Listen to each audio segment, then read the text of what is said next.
Hello mga Mars! Welcome back to my channel, Karen Scoop Station here. Disclaimer, itong videos and photos na iyong makikita sa aking video ngayon ay hindi ko po pagmamayari at i-credit natin ang mga owner nito.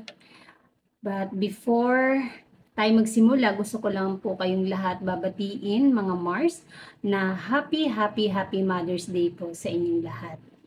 Kanina mga Mars, nag-share si Ma'am Sylvia Sanchez sa kanyang Instagram story na kung saan ay busy siya sa kanyang kitchen na yun ang sabi nga niya dito, ito yung happy place niya.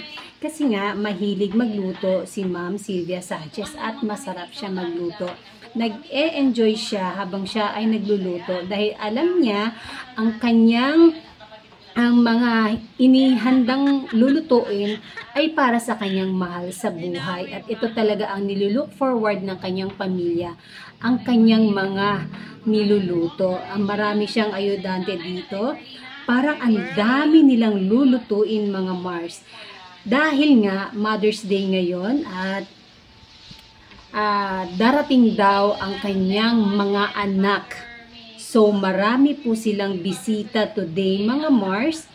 Ito po yung shinare ni Ma'am Sylvia Sanchez kaninang umaga na parang ang sarap ng mga lulutuin nila, mga Mars. Hindi pa tapos pero nagugutom na ako.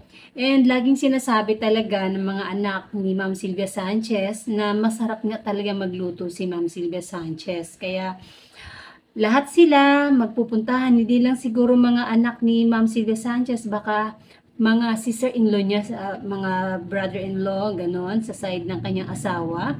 Busy po talaga sila sa kitchen.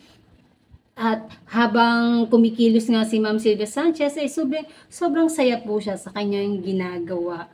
And of course, hindi pa po nag-share si Ma'am Sylvia Sanchez sa kaganapan ng kanilang Mother's Day celebration today, na alam din naman natin na syempre, andon ang mag-asawang Arjo Atayde and Maine Mendoza. And then mga Mars, si Ria Atayde ay nag-share siya sa kanyang Instagram story. Ito yon. Ang shinare niya ay isang marami ito. For Mother's Day, I am sending love to those.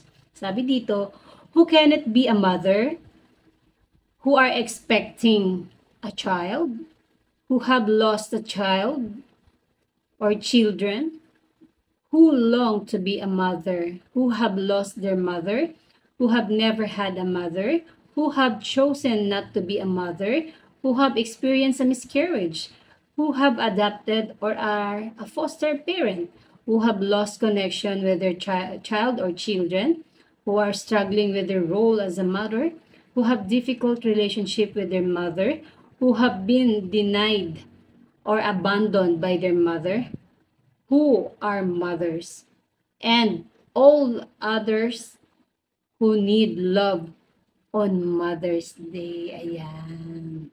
Ang ganda ng shinare ni Ria Atayde. And then mga Mars, sa broadcast channel ni Maine Mendoza, i-shinare din niya yung pinost ni Ria Atayde. Para nga sa ngayong Mother's Day. Ayan. Opening spaces for next. Happy Mother's Day. Yun ang shinare ni Maine Mendoza. Yun nga. Yung hindi magiging mama, nag-expect ng child, o diba? Binasa ko naman lahat yung mga role ng mother as a mother. And sad to say, ngayong araw na to ay i-share naman ni Heart Evangelista ang isang note para sa kanyang baby number 4 sana. Ito ay baby boy na kasama ang palad ay nawalan daw po ng heartbeat. So sad talaga for Heart Evangelista dahil pang-apat na po niya. Tapos may gender na po mga Mars, na pinangalanan nga itong Francisco. Na Sunday ay mabigyan na rin talaga siya ng baby na talagang, alam mo yun, sa dami nang nawala na Sana Sunday, magising na lang siya, okay na, tuloy-tuloy na. And then si Maha Salvador ay malapit na rin pong manganak mga Mars, kaya inano na rin niya ang kanyang sarili na mom-to-be na Mother's Day, at sa mga iba pang mga artista kung paano sila nag-celebrate ng Mother's Day, at sa buong mundo mga Mars, lalong-lalo na sa inyong mga Mars. I'm sure kasama niyo ang kanyang mga anak and asawa na nag-celebrate, or sino mang kapamilya ang kasama niyo para i-celebrate ang Happy Mother's Day. And once again, Happy Mother's Day mga Mars. And that's it mga Mars. See you on my next update. I'm sure may mga photos ito mga Mars. See you. Don't forget to like this video, share, and subscribe for more scoops. Bye!